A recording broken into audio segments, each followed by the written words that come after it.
Good morning, everyone. Thanks for joining me. I'm Ant,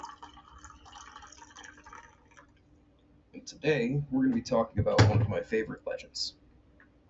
We're going to be talking about the Curse of the Tomb of King Tut.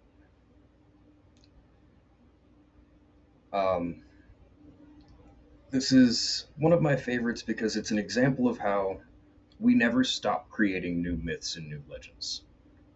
And it gets kind of spooky, so grab a cup of coffee, strap yourself in,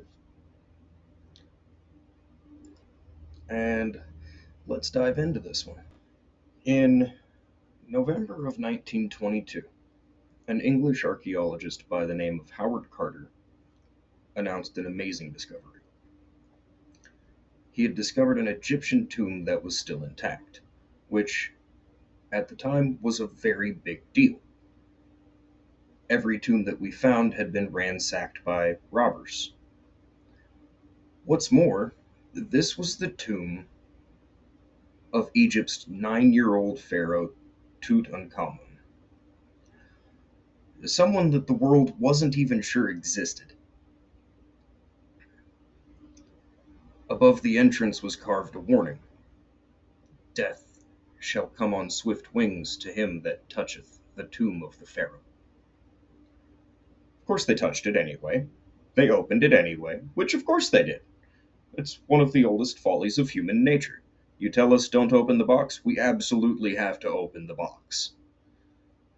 When the tomb was opened, a cobra reportedly devoured Carter's pet canary. Already we have bad omens. That's a symbol of death in ancient Egypt. Which, I mean, I don't know so much about a symbol. That really is just kind of death. um, just a few months later, Lord Carnarvon, I can't tell you how many times I had to practice that name to say it right. Lord Carnarvon, the man who funded the expedition, was dead. The cause? Blood poisoning, which had developed into pneumonia. It was said that at the moment of his death, the lights across Cairo blacked out for like 5 minutes, and that his dog howled into the night and dropped suddenly dead as well. The next month, George J. Gold, an American railroad tycoon, also died, also from pneumonia. A few months later, Carnarvon's half brother died also from a blood infection. And then Hugh Evelyn White hung himself in 1924, leaving behind a note saying, "I have succumbed to the curse." And then we have Aaron Ember. I honestly had to look up this guy and go and make sure he was a real person because I this guy's name is the epitome of self-fulfilling prophecy.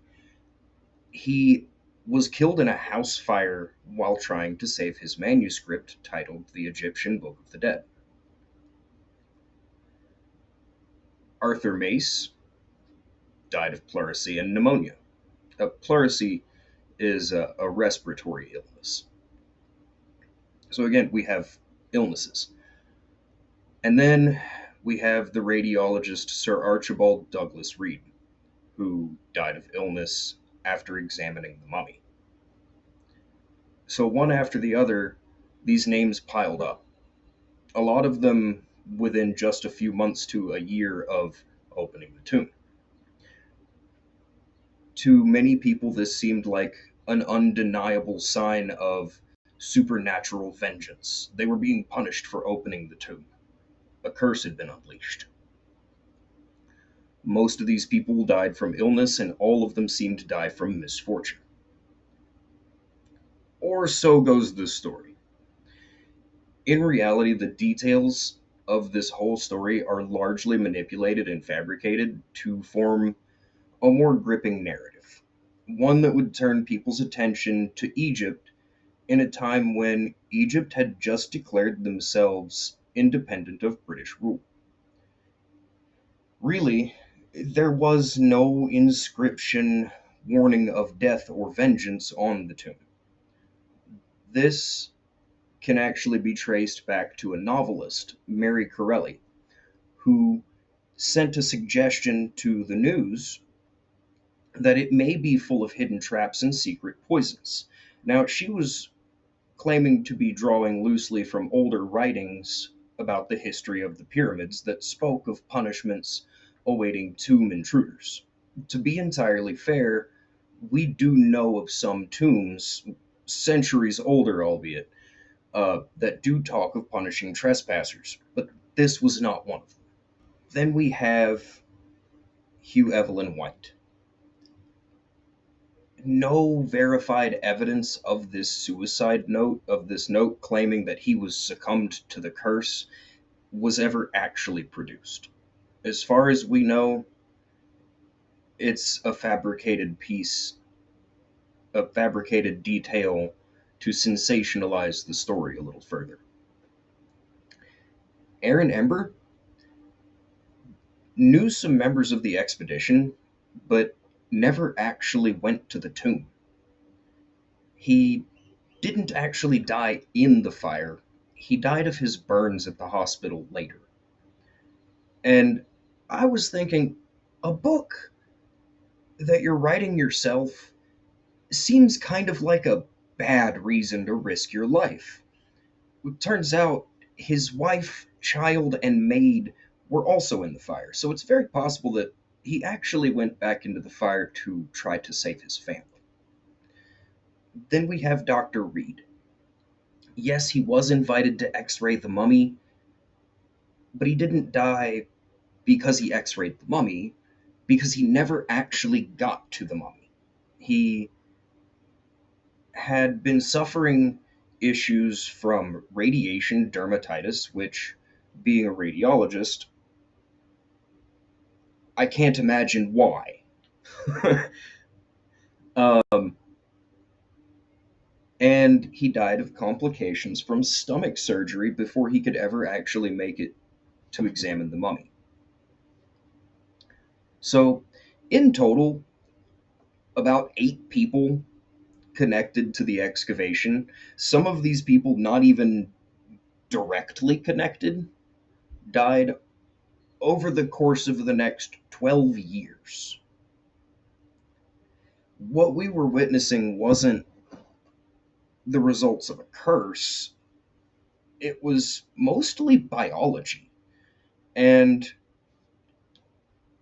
the media seizing hold of coincidence and tragedy to make a compelling story.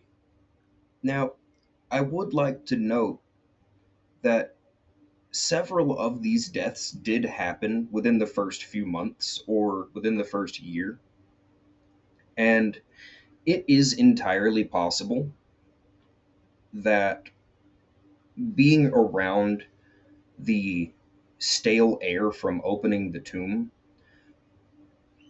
could have exacerbated any underlying respiratory problems that were already there or led to them, because that can release a miasma.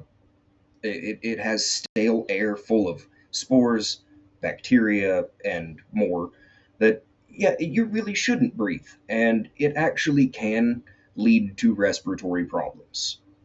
Now, I'm not saying that is what happened, but that could have played a role. Again, that's not a curse, it's biology. But this story is, again, in my opinion, a great example of how we never really stop making new myths and legends. I hope you had a fun time learning about this one. Thank you guys for joining me on the adventure. Have a great day.